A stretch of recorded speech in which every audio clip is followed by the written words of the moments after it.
Buenas tardes para todas las personas que nos acompañan en esta tarde. Hoy vamos a dar inicio a una segunda versión de nuestros programas orientados a conversar sobre resiliencia, solidaridad, traídos a los principios especiales de los derechos humanos, específicamente los derechos económicos, sociales, culturales y ambientales. Quiero informarle a quienes nos siguen que en la versión pasada hicimos desde el programa especial que trabajamos con Naciones Unidas y el gobierno de Colombia, y de igual manera con quienes hacen parte del programa de empresas y derechos humanos, revisión de este factor fundamental de respeto de derechos humanos en lo que debe ser la empresa como fuente de generación de empleo y de bienestar para nuestro país. Fue un programa exitoso clausurado por el señor presidente de la República, doctor Iván Duque, quien nos pidió continuar dentro de una conversación de resiliencia orientada a encontrar esos factores comunes que le permitirán a Colombia, a pesar de la adversidad del COVID-19, tener una proyección de futuro. Hoy nos acompaña el doctor Diego Molano Aponte, director del Departamento Administrativo de la Presidencia de la República, quien en el año anterior, durante el 2019, coordinó y estuvo al frente de los diálogos sociales que se generaron luego de una serie de protestas que se dieron en Colombia, y que la participación, la experiencia, las conclusiones que se han tomado en este trabajo de estas mesas temáticas tan importantes, pues son un insumo fundamental para retomarlo a la luz de los derechos económicos, sociales, culturales y ambientales. También nos acompaña la embajadora de la Unión Europea en Colombia, la doctora Patricia Lombard, quien es una gran aliada de la gente de Colombia en todo el tema de derechos humanos. Nos acompaña de igual manera el doctor Alberto Brunori, quien hasta ayer ejerció como director de la oficina de la Alta Comisionada de Naciones Unidas para Derechos Humanos aquí en Colombia. Hemos querido invitarlo porque este arranque estaba programado para el pasado martes. Sin embargo, se nos presentaron unas dificultades y lo hemos querido invitar para despedirlo y agradecerle también el compromiso que tuvo con todas las comunidades más vulnerables de Colombia. Y también está con nosotros el doctor Guillermo Fernández Maldonado, quien ha reemplazado al doctor Brunori y está al frente de la oficina en Colombia de la Alta Comisionada de Derechos Humanos de Naciones Unidas. Está con nosotros también el doctor Philip Baringuen, director de la OIT para los países andinos, discúlpeme no pronunciar perfectamente pero quien tiene un compromiso muy grande con todo el tema de las decisiones de la OIT encaminadas precisamente a estas dificultades de la era de la pandemia COVID-19, y que además ha hecho un acompañamiento muy cercano la OIT a las decisiones que ha tomado el presidente de la República. Están también con nosotros Brooks McMaster, presidente de la ANDI, la Asociación Nacional de Empresarios. Brooks, que siempre tiene una voz de solidaridad, mucha sensibilidad en los temas sociales, y esa combinación que necesita nuestra patria justamente entre la visión del sector privado incrustado en los principios de solidaridad, para poder pensar en que entre juntos lo haremos posible. Y el doctor Mauricio López, director ejecutivo de Pacto Global Red Colombia, que además es el vicepresidente de la Asociación Nacional de Empresas de Servicios Públicos en Colombia, y que también tiene una gran trayectoria en todos los temas de la aplicación de los derechos económicos, sociales, culturales y ambientales. Hoy empezamos con este nuevo capítulo, con este nuevo programa que nos llevará 14 capítulos en los siguientes 2 meses para poder tener de verdad una revisión de estos temas tan sensibles para Colombia. Le doy la palabra a Diego Molano, compañero de gobierno. Diego. Bueno, muy buenas tardes a todos. Por supuesto, a quienes nos acompañan hoy en este panel. Agradecimientos inmensos por su participación y sobre todo por destinar este tiempo para acompañar este ejercicio de Juntos lo hacemos posible, Colombia nos necesita. Como lo menciona la doctora Nancy Patricia, en el primer ciclo tuvimos un ejercicio muy enriquecedor de debate, de discusión, temas relacionados con los derechos humanos y la resiliencia. Y ahora en este segundo ciclo ha querido el presidente Duque que continuemos en este proceso de conversación sobre valores esenciales de nuestra democracia, pero sobre todo la valoración que debemos tener como sociedad del ejercicio y la aplicación y el respeto a los derechos humanos y esta perspectiva de diferentes sectores frente a esta tema fundamental. Dos valores fundamentales, solidaridad y resiliencia, son los temas que vamos a discutir y sobre los cuales vamos a centrar muchos de estos debates. Y yo solo quisiera hacer una reflexión. Hay un programa que durante este ejercicio de la pandemia creó el Gobierno Nacional, se llama Ingreso Solidario. Ingreso Solidario refleja esos valores de solidaridad y resiliencia que vamos a comenzar a discutir. Yo creo que por muchos años, y Bruce, que estuvo dirigiendo el Departamento de Prosperidad Social, lo sabe y lo conoce muy bien.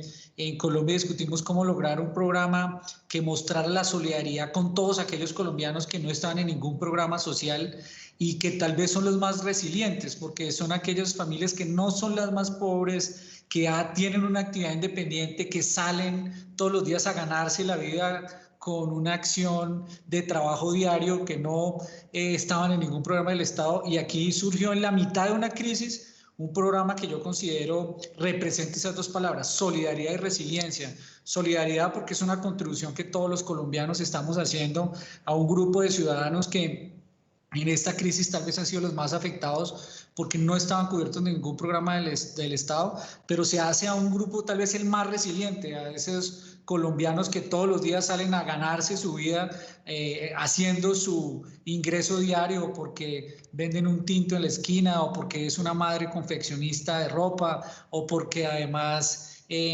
luchan en su peluquería o porque tienen un esfuerzo independiente pero no están vinculados a ningún programa de protección social, y ellos se han reinventado en esta pandemia, y este pequeño instrumento de apoyo de esa renta mínima que hay Ingreso Solidario es un tributo a su resiliencia.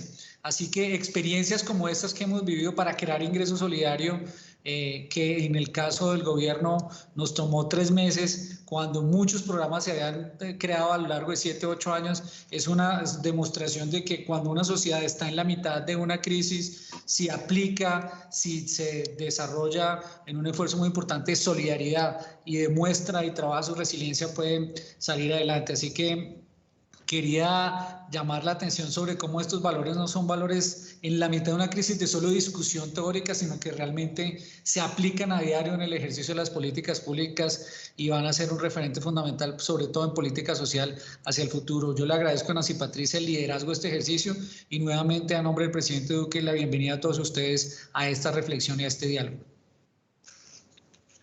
Gracias, Diego. Bueno, vamos a oír a la embajadora Patricia Lugar.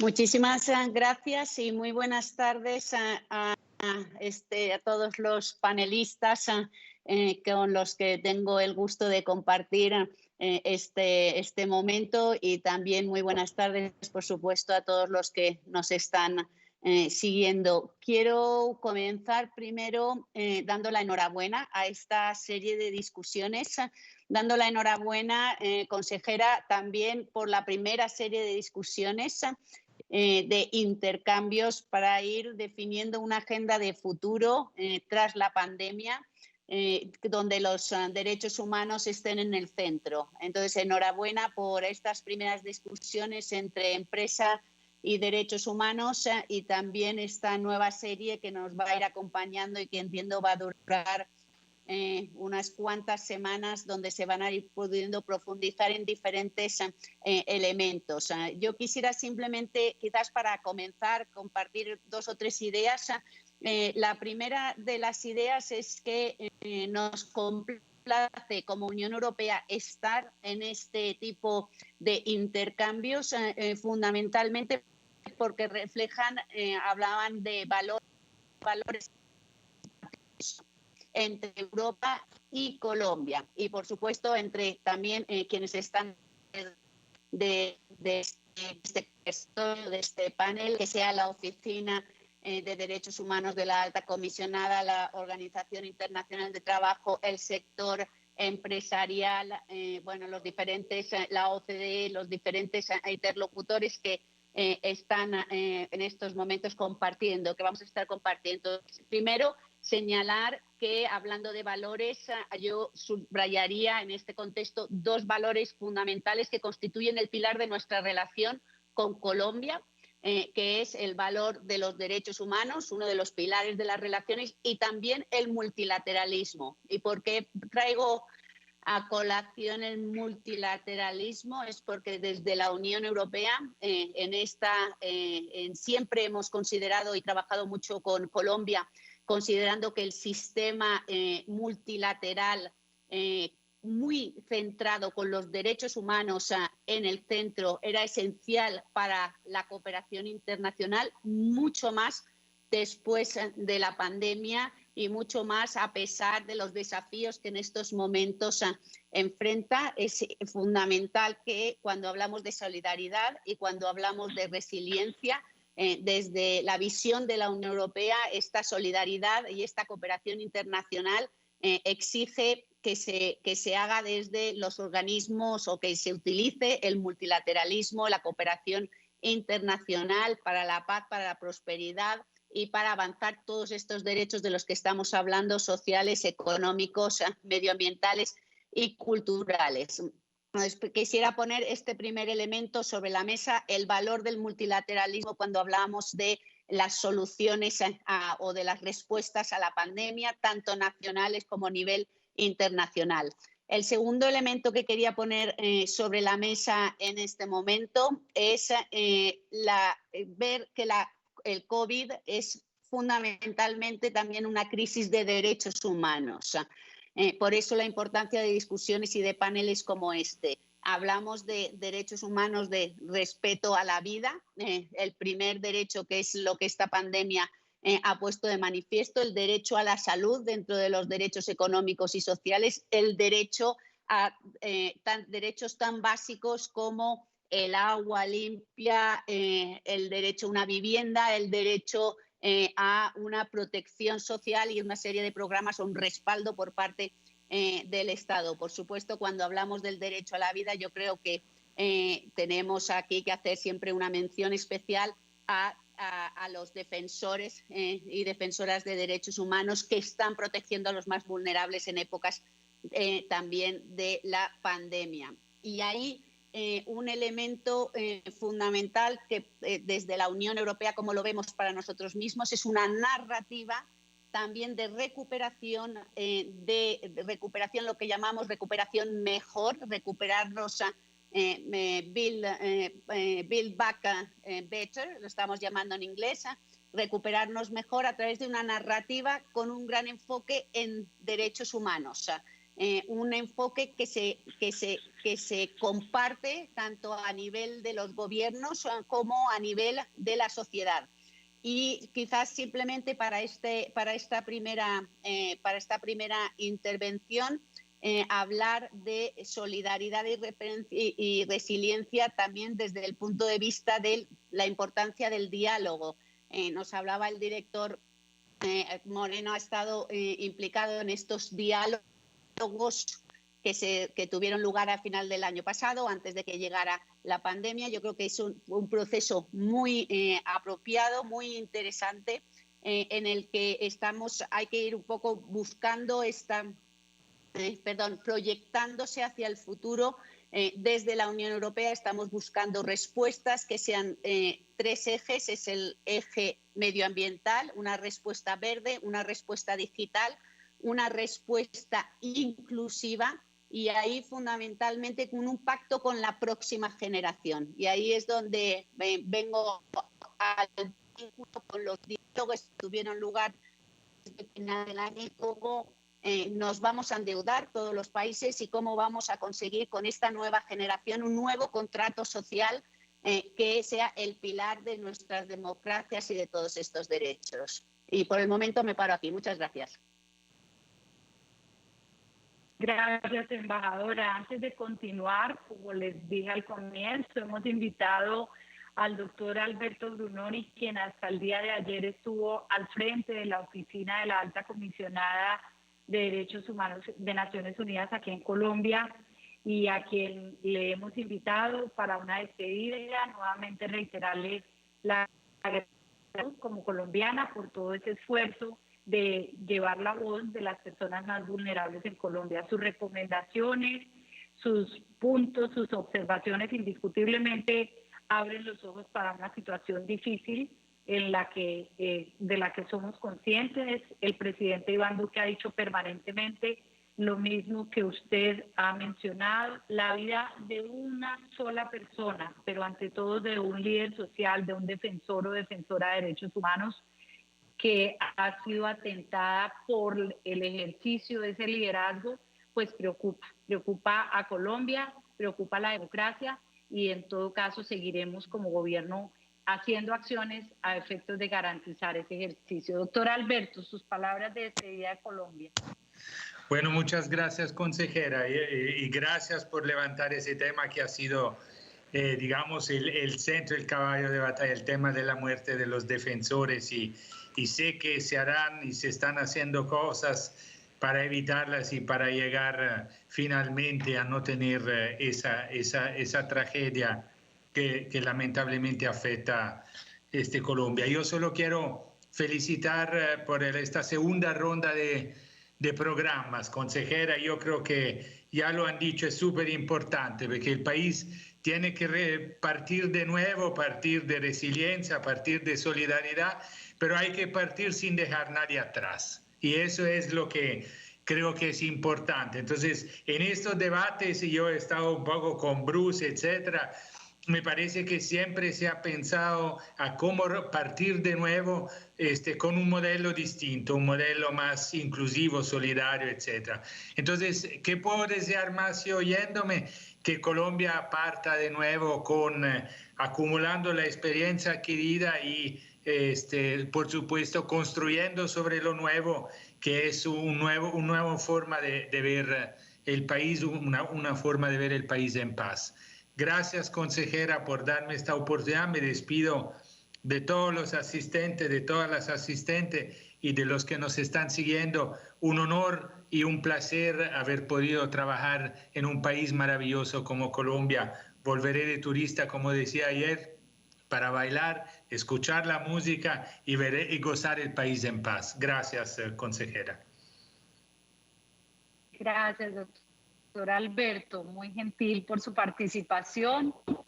Ahora vamos a oír al doctor Fabio Nemen, quien es el director de la Organización Internacional del Trabajo para los Países Bajos y además para los países andinos, y quien además ha hecho un seguimiento a las medidas que ha tomado nuestro gobierno en cabeza del presidente Iván Duque frente a estas decisiones en la pandemia. Adelante, doctor Filipe.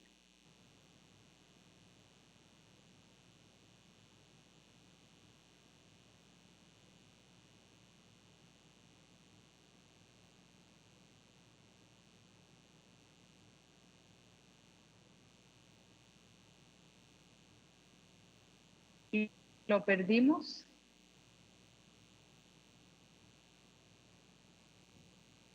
No se escucha. Bueno, ¿ahora me escuchan mejor? no, ¿será que...? Perfecto, ya. Ya, cambié, entonces va fácil de esta manera. Bueno, en primer lugar, consejera, un gran gusto y un agradecimiento especial por la invitación. Es un honor, como siempre, por parte de la organización de poder acompañar estos diálogos. Yo sé que mi equipo ha trabajado y ha colaborado en momentos pasados, ¿no? En la primera vuelta de diálogo.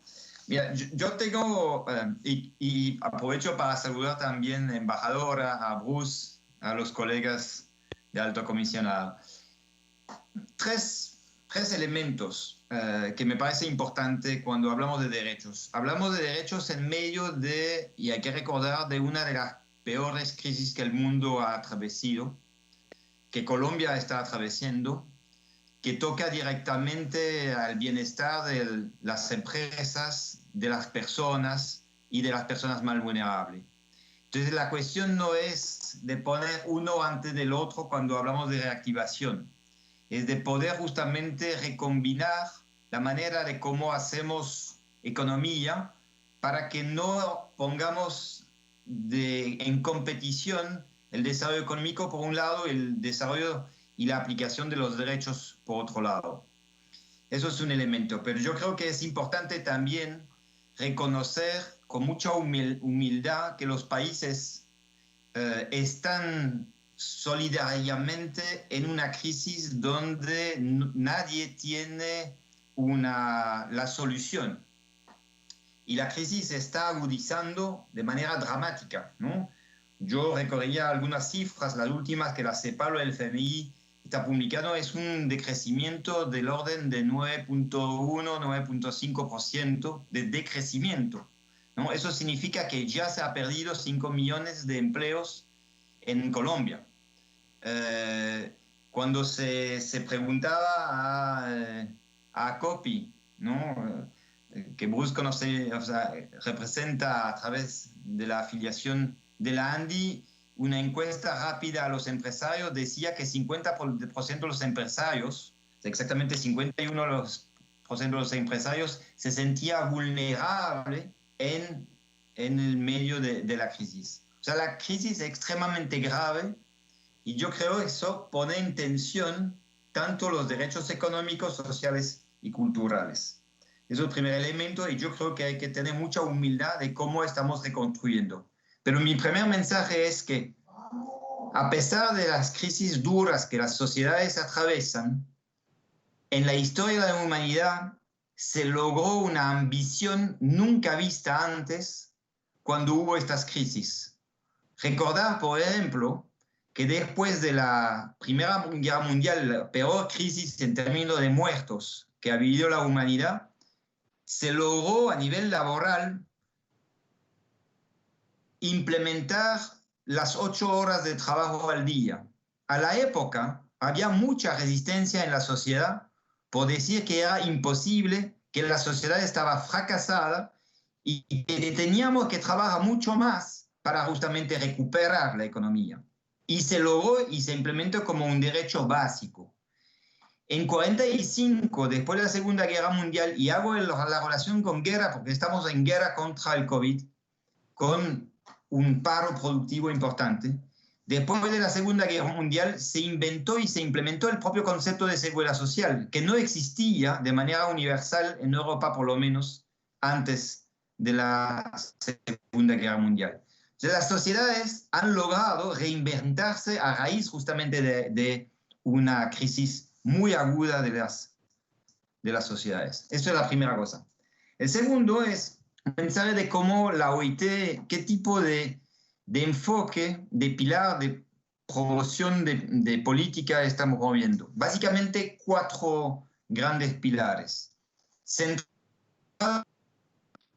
justamente en las personas, centrado en empleos. El primer pilar es el estímulo a la economía a través de políticas fiscales flexibles que permite ayudar concretamente a las empresas y los trabajadores. Primer elemento, o sea, tener un marco macroeconómico absolutamente sólido. El segundo es, no saldremos de la crisis y no fomentaremos una recuperación con derechos si no apoyamos directamente las empresas, los medios de vida y los empleos. Y recordar ahí un derecho básico, es el derecho al trabajo. La función trabajo ha recuperado todo su sentido durante esta crisis. Hemos visto que parando el trabajo se para absolutamente todo y los más vulnerables son los más golpeados, ¿no? De los más vulnerables, 80% de los ingresos proviene precisamente del trabajo. Entonces, proteger a las empresas, en particular pequeñas, proteger los ingresos y proteger los empleos es absolutamente clave en esta recuperación.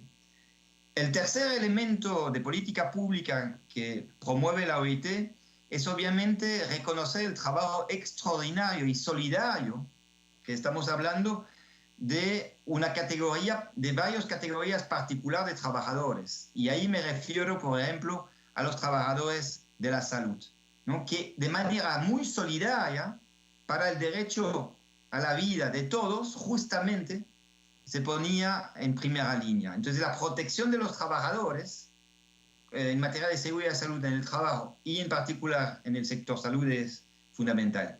Y el cuarto elemento que también mencionó la embajadora es obviamente que reinventar una sociedad se reinventa con sus actores de la vida real. La crisis no es una crisis del sistema financiero, es una crisis sanitaria y ahora de la economía real. Y eso pasa a través del diálogo entre los actores. Existe, antes de la crisis, había un déficit importante de diálogo en Colombia. Yo creo que es el momento precisamente, ante estas enormes dificultades y crisis económica y de derechos, de poner las bases de un nuevo tipo de diálogo social con los actores trabajador, empleador y gobierno. Y finalmente el tercer mensaje, o el tercer elemento que quería mencionar es, yo he hablado de economía, he hablado de empleo, he hablado del impacto social. Pero recordamos que estos 4 bloques que mencionaba, el telón común es cómo implementamos estos bloques de política pública garantizando los derechos fundamentales en el trabajo. Y reconstruimos una sociedad sin trabajo infantil y velamos, y yo sé que las empresas, la ANDI como gremio ha trabajado mucho en sus cadenas de valor para asegurar precisamente que ponemos fin al trabajo infantil. Colombia es uno de los líderes en la región en esta materia. Aseguramos que la crisis no golpea los más vulnerables en términos de trabajo forzoso. Trabajamos en la mano entre público y privado para reducir las brechas en materia de discriminación que conocemos en nuestras sociedades. Y finalmente, construimos a través del diálogo realmente los elementos de negociación colectiva y de libertad sindical o libertad de asociación que carece en muchas de las sociedades latinoamericanas y Colombia no es exento. Entonces, el Build Back Better que la embajadora mencionaba es precisamente construir, reactivar la economía alrededor de esos 4 pilares, retomando a nivel de los derechos fundamentales del trabajo los que acabo de mencionar. Me paro acá, ya creo que mi intervención fue larga, pero esos son los 3 elementos que le quería mencionar. Gracias. Gracias, Philip. Excelente discusión sobre la mesa, porque ya más adelante tendremos un programa justamente de diálogo social orientado al derecho al trabajo. En ese orden de ideas, y ya que ha sido tan mencionado Bruce, vamos a oírlo también como presidente de la Asociación Nacional de Empresas de Colombia. Además, porque como lo decía al comienzo, Bruce tiene una gran sensibilidad social y conoce muy bien toda lo que es la política social de nuestro Estado colombiano. Adelante, Bruce. Gracias, consejera. ¿Me oye bien? Sí. Sí. Perfecto. Muchas gracias por la invitación. Saludo especial a la embajadora, a Diego, al embajador, Felipe, realmente a todos. Me gusta, digamos, la forma como arrancó Diego hablando del tema de ingreso solidario como un mecanismo de atención al tema de derechos humanos, porque sí que me parece que Colombia ha hecho, digamos, una tarea destacada durante esta crisis relacionada con ese tema en particular. Yo, por supuesto, un convencido de que efectivamente los derechos humanos tienen que estar en el centro de todas las agendas, casi que de la agenda nacional, pero también de la agenda laboral, también de la agenda eventualmente de trabajo en el territorio, de la agenda de inclusión, de la agenda multilateral, como menciona la embajadora. Diría que dados los temas exacerbados durante la crisis, especialmente en términos de pérdida de trabajo, como fue mencionado por Felipe, y por desempleo, tanto como por la pérdida de ingresos, inclusive por personas que están en condición de vulnerabilidad, yo creo que vale la pena destacar el esfuerzo que se ha logrado hacer. Los que hemos trabajado en estos temas sabemos que un ejercicio de focalización o un ejercicio de dispersión, por ejemplo, de apoyos del Estado, es un trabajo que normalmente toma años y años para poder construirse, y la verdad es que hay que hacer un reconocimiento muy especial al gobierno, al DNP, al DPS, al trabajo que ha hecho Presidencia de la República en poder implementar un programa con tanta celeridad como se ha hecho. Además, es un programa que hizo 3 primeros pagos durante el primer semestre y que, según anuncio del Presidente de la República, comenzó a hacer pagos también ya desde julio hasta el mes de diciembre. Esos pagos sí que son realmente, digamos, para atender los derechos humanos, porque son realmente los pagos de poder atender las primeras necesidades de personas en inmensa condición de necesidad.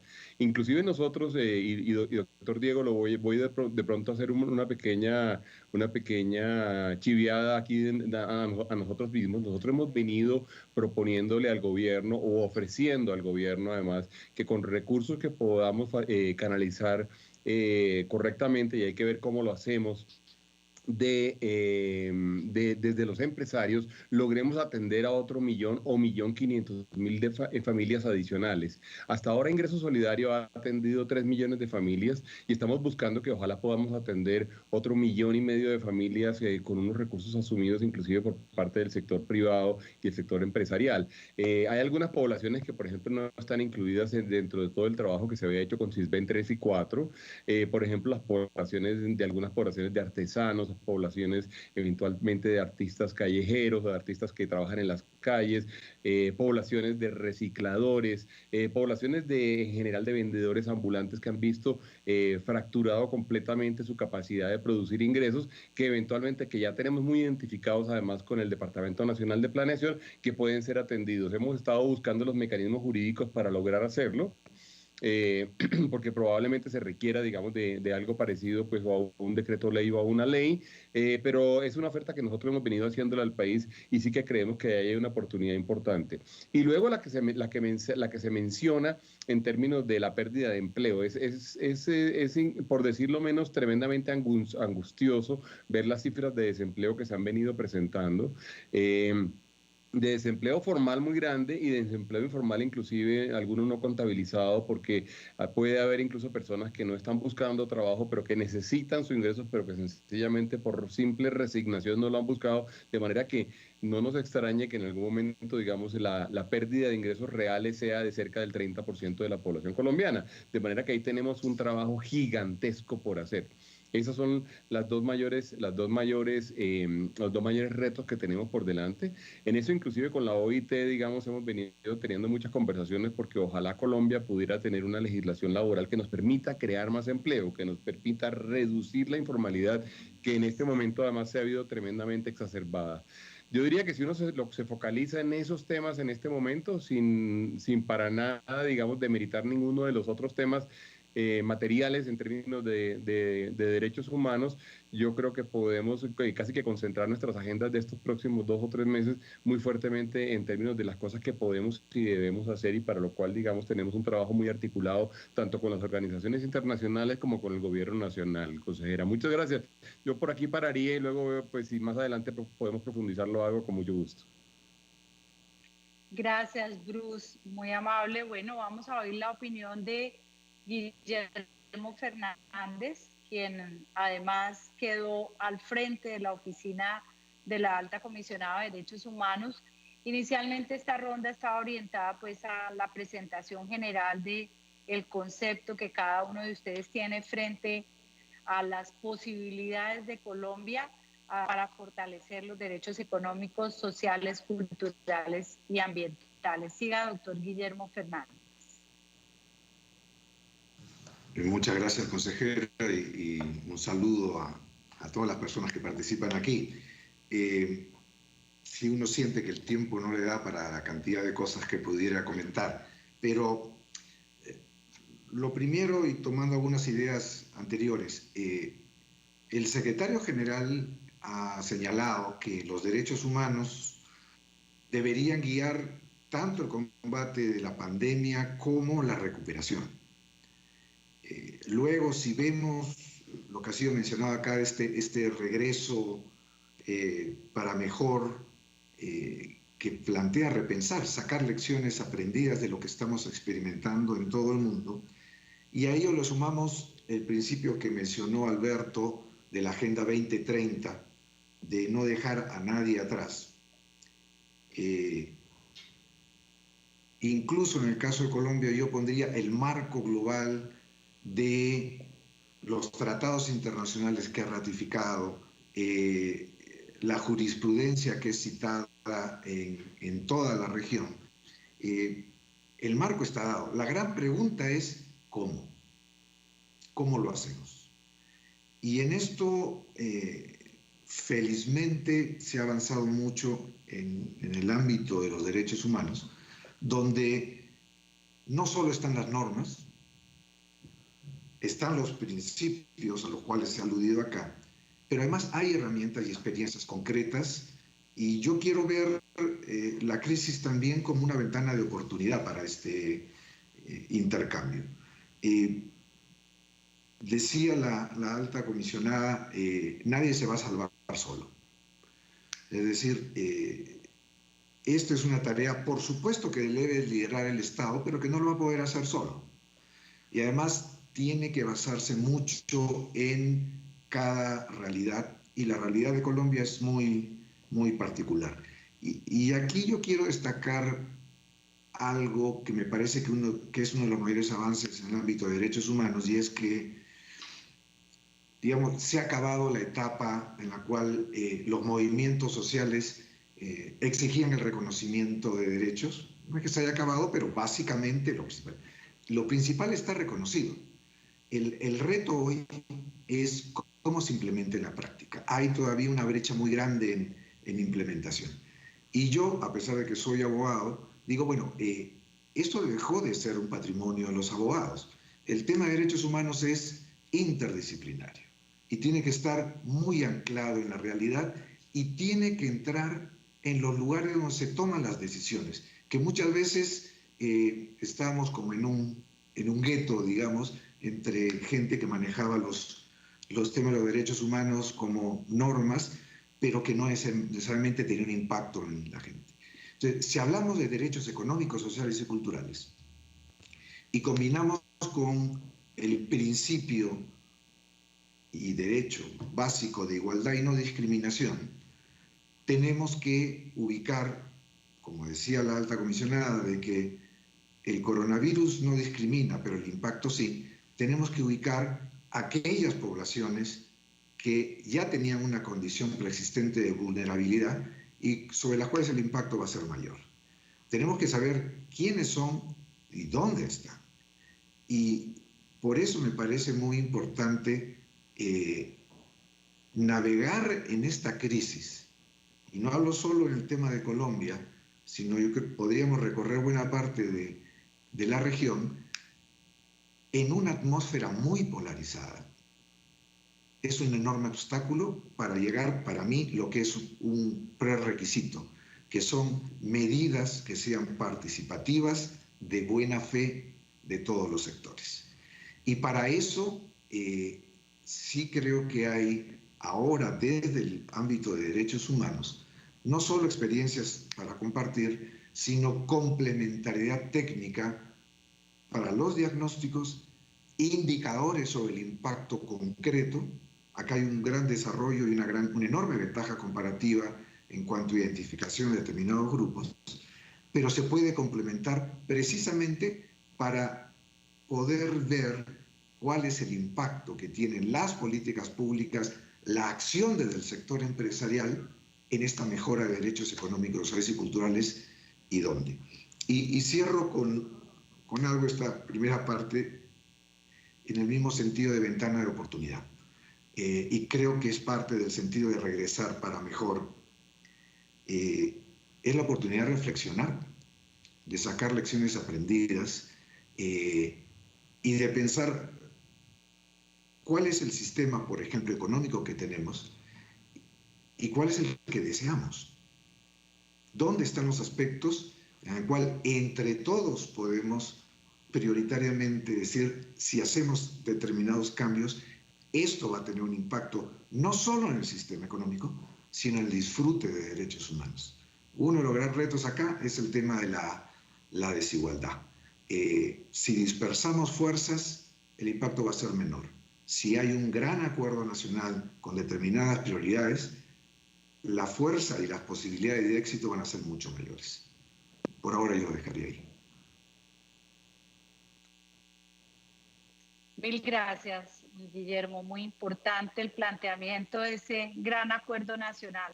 Debemos seguir dialogando, como se ha dicho. Vamos a oír la posición del doctor Mauricio López, director ejecutivo de Pacto Global Red Colombia, también una visión desde el sector empresarial con esta coordinación del Pacto Global. Gracias, consejera, y a todos los compañeros de panel. La ventaja de ser de último es que uno suscribe todo lo que nuestros distinguidos colegas han dicho. Solamente voy entonces a matizar un pequeño tema que es importante, y es que recordemos Pacto Global, una iniciativa de las Naciones Unidas que promueve, entre otras cosas, los derechos humanos. Y uno de nuestros focos es los procesos de debida diligencia, por lo cual en estos momentos insistimos que el sector empresarial tiene que seguir consolidando estos procesos para identificar cuáles grupos de interés están en mayor riesgo. La pandemia, la COVID-19, necesariamente exacerba esos riesgos y qué acciones se deben procurar para prevenir y mitigar los mismos. Particularmente queremos hacer y resaltar una herramienta que hemos hecho en conjunto con Fundación Ideas para la Paz y Guías Colombia, para que las empresas puedan medir el desempeño frente a la COVID-19. Y esta herramienta es un autodiagnóstico empresarial, que la puede realizar cualquier empresa, no importa su tamaño, sin costo, y que está basada fundamentalmente en los lineamientos de la conducta empresarial responsable, que está esposada en la OCDE, por supuesto en la Agenda 2030, como lo acaba de mencionar Guillermo, de no se quede nadie atrás, sí, con los objetivos de desarrollo sostenible y claramente los 10 principios del Pacto Global. Esta herramienta cuenta con 81 indicadores en los que las empresas, de acuerdo con su accionar, pueden mejorar para continuar en el respeto y debida diligencia de los derechos humanos y particularmente de los estándares laborales en estos momentos de pandemia. Por eso cobra mucha relevancia ratificar el compromiso. Hoy en Pacto Global somos 540 empresas y organizaciones en Colombia. Somos muy orgullosos. Tenemos también asociaciones empresariales como ANDI, como Andesco, entidades como la Cámara de Comercio de Bogotá, con cajas de compensación, todas como vasos comunicantes para poder ratificar que en estos momentos de crisis, que como lo ha dicho la alta comisionada para los derechos humanos, es donde más se pueden presentar vulneraciones a los mismos, queremos apostarle a herramientas concretas para seguir trabajando en el tema. Por eso es que decimos que esta herramienta, que se llama Vencer, tiene un nombre muy importante, Vencer, esta herramienta, porque así lo haremos, venceremos, sí, no sea aplicada solamente en los temas de procesos de cuarentena, ni mucho menos en el proceso del post-COVID, porque francamente creo que debemos cambiar la palabra post-COVID a con COVID, porque claramente es un proceso mucho más largo de lo que creíamos que se estaba presentando, sino que sea, y ahí es donde está el mensaje potente, una verdadera herramienta de autoevaluación constante. ¿Para qué? Para continuar siendo mejores. Nunca tendremos la perfección, pero cada día seremos mejores con sector empresarial a través de las cadenas de valor, vasos comunicantes con los demás grupos de interés y con el gobierno nacional para decir que el desarrollo sostenible es la meta que todos debemos alcanzar para el 2030. Como dijimos en un blog, consejera, en el blog de Pacto Global, acerca de la sostenibilidad, La Agenda 2030 hoy es el mejor guión para que en el teatro de la historia los seres humanos, como decía García Márquez, tengamos por fin y para siempre una segunda oportunidad en la Tierra. Ese es nuestro trabajo y por supuesto más adelante en el panel podemos profundizar un poco más, pero ese era nuestro mensaje clarito y un tema concreto como es nuestra herramienta de vencer. Muchas gracias.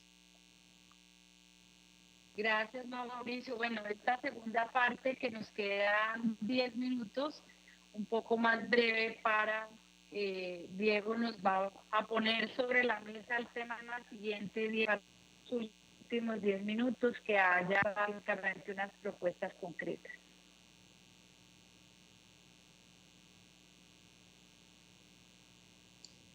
Oh, Nancy Patricia, tal vez yo quisiera solo plantear que, digamos, en este mecanismo de discusión hay un reto muy grande y que valdría la pena que tuviéramos en cuenta en este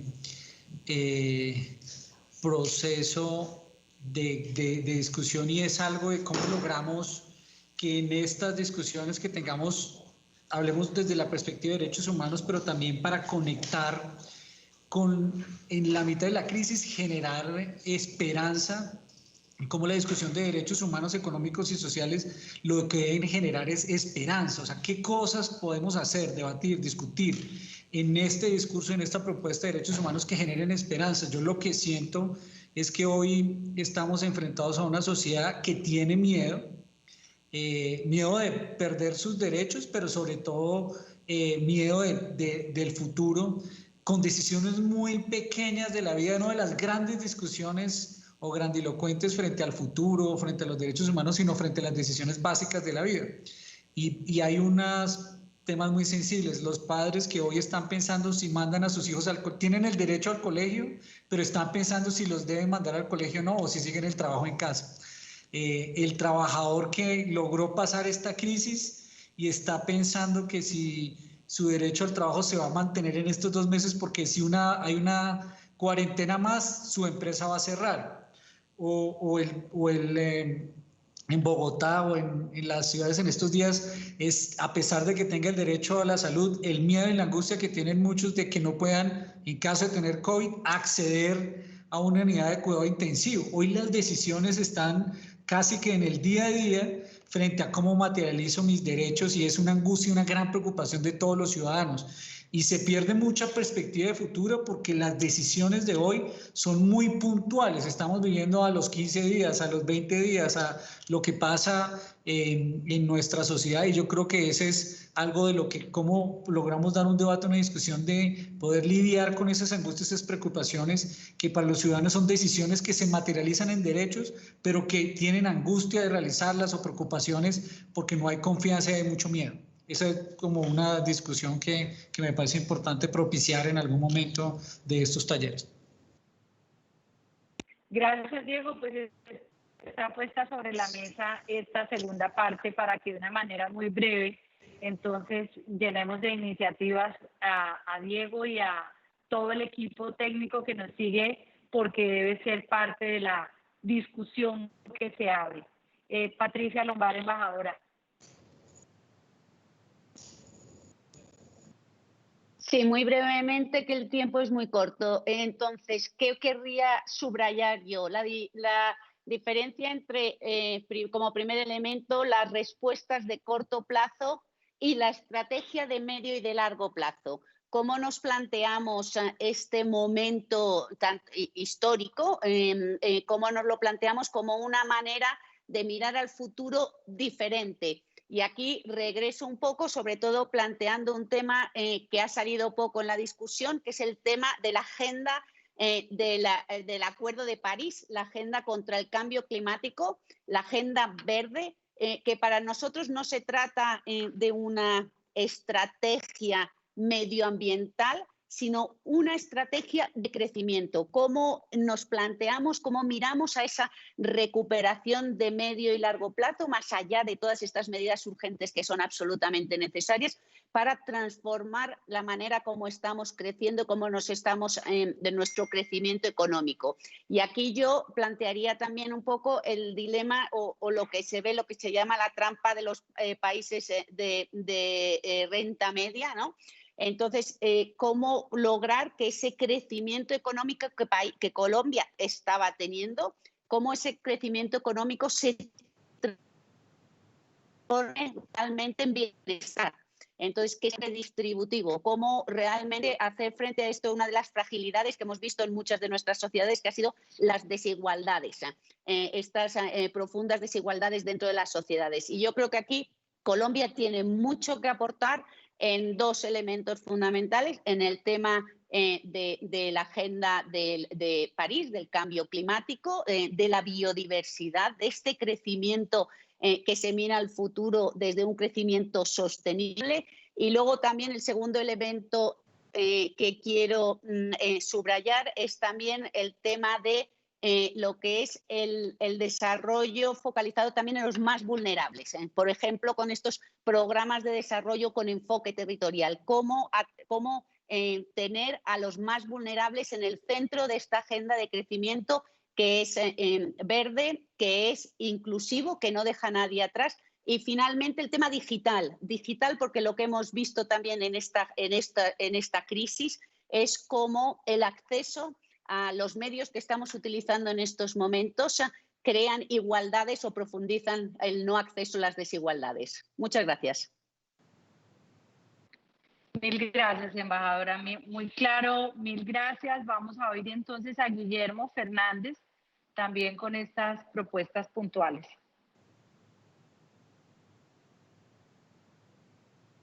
Sí, de alguna manera voy a recoger parte de lo mencionado anteriormente. Hay un principio del enfoque de derechos humanos que dice que el proceso es tan importante como el resultado. Y aquí tiene que ver con el tema de participación. Yo sé que no es sencillo cómo seguir procesos que sean inclusivos, con mayor razón en un ámbito con muchas demandas, con polarización, con muchos prejuicios, de un lado frente al otro. Y eso lo hace más necesario. Es decir, es tan importante el mensaje como el mensajero.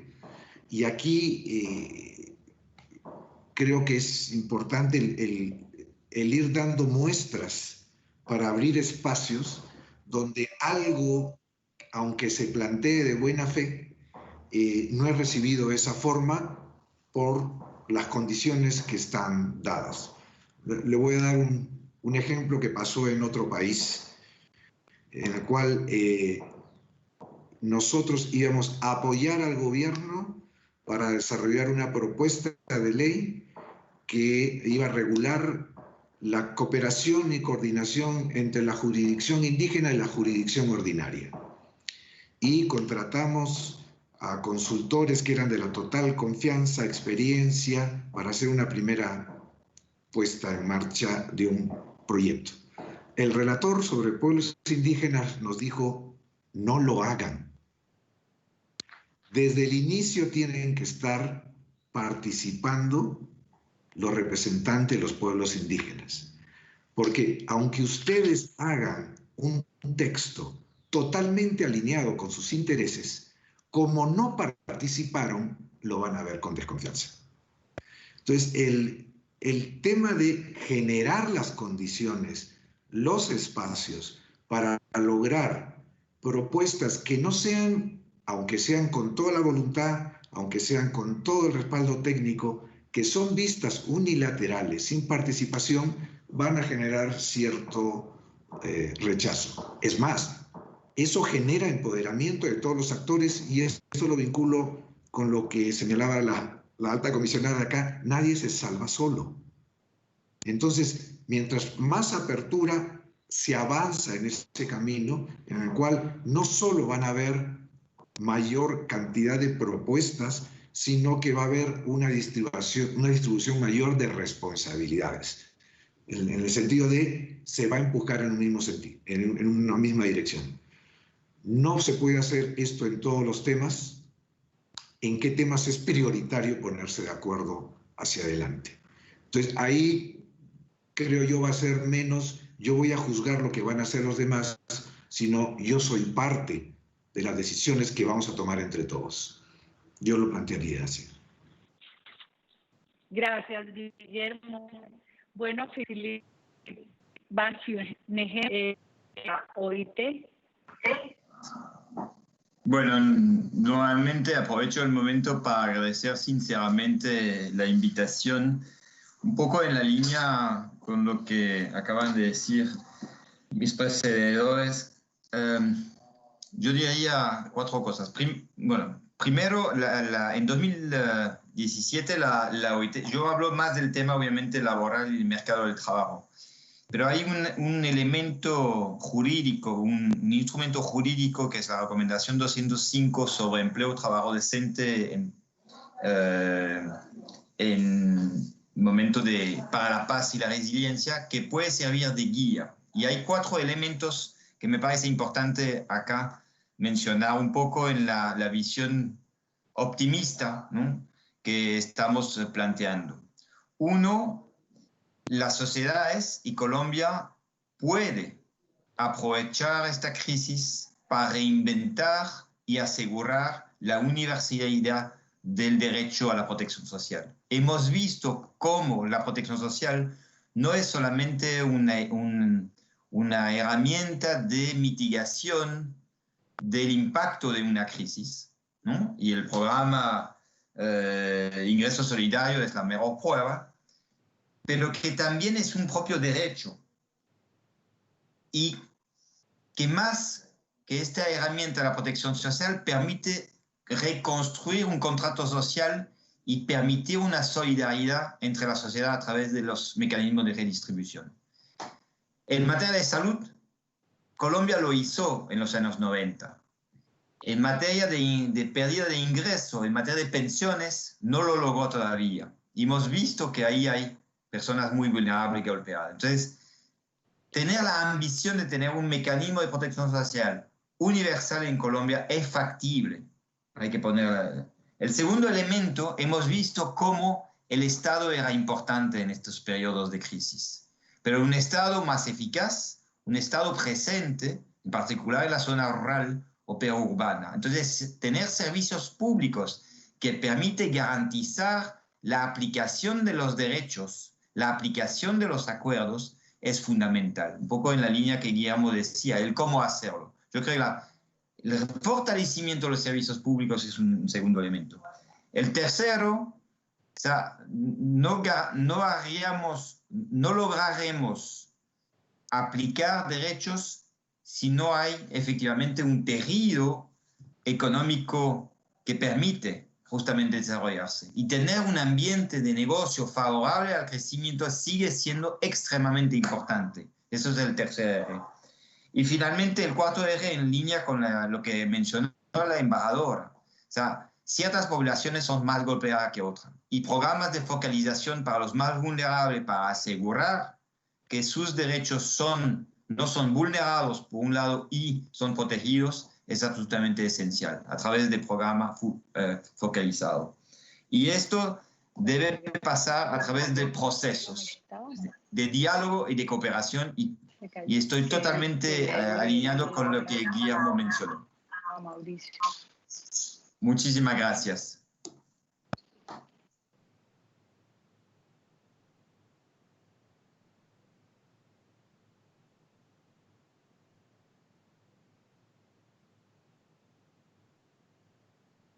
Se cortó el micro. Bueno, solamente para terminar, yo mencionaba los 4 pilares que me parecía, las 4 medidas concretas que se podría mencionar, pasando por la protección social, los servicios públicos fortalecidos, un entorno de negocio. Bueno, y agradezco nuevamente la oportunidad. Gracias, gracias, Filipe. Mauricio. Consejera y todos, nuestro trabajo fundamental es una propuesta muy concreta desde Pacto Global.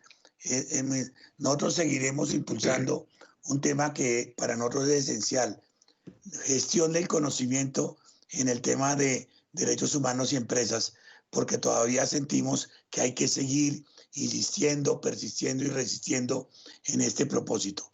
Ese es el primer esfuerzo.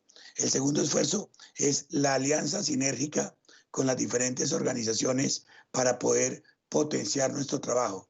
El ejemplo más claro de eso, consejera, es apuntalar muy bien con lo que estamos haciendo con la OIT de la Red Colombia contra el Trabajo Infantil de Empresas. Son 40 empresas y 17 organizaciones apoyando esta red, que ya llevamos más de 2 años y medio con una alianza virtuosa público-privada, pero allí tenemos que trabajar muy duro por una sencilla razón, consejera, porque con la disminución de los ingresos de las familias, la probabilidad que el niño salga del círculo del estudio al círculo de la calle es altísima. Y estamos insistiendo con esta red para lograr lo que hemos hecho durante tanto tiempo, que es haber disminuido casi en la mitad el tema del trabajo infantil. Entonces, porque si lo volvemos a mandar a la calle, probablemente el regreso va a ser muy difícil. Allí estamos haciendo un esfuerzo muy grande con las cadenas de valor, con la cadena de proveedores, consejera, para que las compañías ayuden a que las cadenas de valor, sus proveedores, sean como el dique de contención para que los niños no salgan a la calle. Y el tercer caso es el apoyar a la mujer y reconocerle a la mujer la tarea del cuidado. Mire, es una anécdota, pero es muy triste, muy triste. Nosotros en Pacto Global tenemos un reconocimiento a ODS y hubo bastantes ganadores. Uno de los temas era nuevas masculinidades en el Objetivo de Desarrollo 5 de Equidad de Género. Era ver cómo había programas para que los hombres integraran en el hogar el cuidado, ayudaran al cuidado. No encontramos proyectos. Entonces, tareas pendientes, nos toca reconocerle más a la mujer en la economía del cuidado y que los hombres también nos comenzamos a meter muchísimo más fuerte en este tema. Esos son como los 3 focos de actuación desde nuestra trinchera para poder trabajar en esto, consejera. Gracias, Mauricio. Mil gracias por la participación. Vamos entonces a pedirle a Bruce que cierre este ejercicio de diálogo con lo planteado por Diego y que ha servido para propuestas concretas que estamos recogiendo. Bruce. Sí, muchas gracias, consejera. Gracias a todos. Yo quisiera hacer como menciona 3 cosas en este momento. La primera es que evidentemente toda esta cuarentena o toda esta estrategia de cuarentena que se ha implementado en el mundo, yo creo que el Diego lo mencionó ahora, pues en realidad nos ha puesto como en suspensión muchas cosas y es parte de la definición de una cuarentena. Es muy importante que que dentro de esa suspensión no entren los derechos humanos. Los derechos humanos no pueden entrar en una categoría de suspensión y tenemos que ser todos conscientes de ello. Y tenemos que de alguna forma ser muy explícitos diciéndolo y además diciéndoselo a toda la sociedad de forma permanente. Nosotros incluso desde la ANDI hemos venido buscando fortalecer el cumplimiento, los programas de cumplimiento de cumplimiento y de búsqueda, digamos, de los ODS, incluyendo muchos, incluyendo todos los temas ambientales, todos los temas de sostenibilidad, y ahora Mauricio pues acaba de mencionar también los temas de género. Y yo diría que esos junto a los de equidad, los de superación de pobreza, deben estar muy en el centro de la agenda de lo que nosotros podamos hacer hoy en día y de lo que nosotros debamos hacer hoy en día. Y es complejo porque sin duda, digamos, tenemos una cantidad de recursos que han desaparecido, tenemos una cantidad de instituciones que están siendo afectadas, tenemos una cantidad de interacciones que están siendo interrumpidas, pero tenemos que mantener la idea de que no por eso, digamos, nuestros principios generales, los principios en los cuales hemos creído por tantos años, entraron en categoría de suspensión o pueden ser aplazados. Y yo diría que esta es una tarea que al final tenemos que además inculcársela mucho también incluso a gobernantes, alcaldes, a gobernadores. A veces me preocupa un poco, digamos, como algunos gobernantes locales pues han asumido una cantidad, digamos, como de capacidades de eventualmente limitar algunos de los derechos realmente con la razón del cuidado y se olvidan de otras cosas. Es muy importante que no vayamos a crear una generación de políticos, digamos, que creen que pueden, entre comillas, tener más mandato del que efectivamente tienen desde el punto de vista constitucional. Es un momento muy importante, los retos y los desafíos que tenemos son gigantes, pero yo diría como mensaje final, digamos, pues la propuesta concreta, yo diría más importante que tenía para hacerle, consejera, fue lo que le hablé ahora de poder aumentar el ingreso solidario, ojalá para 1.500.000 personas, y para eso el empresariado estaría, y ya ha presentado propuestas al gobierno nacional, estaría en condiciones de imaginarnos esquemas mediante los cuales lo podamos hacer, pero luego diría que la propuesta más de principios que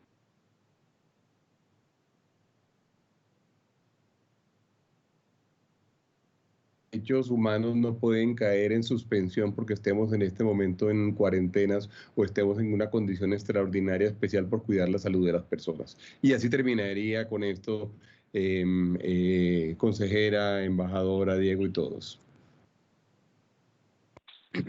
Mil gracias, Bruce. Es cierto.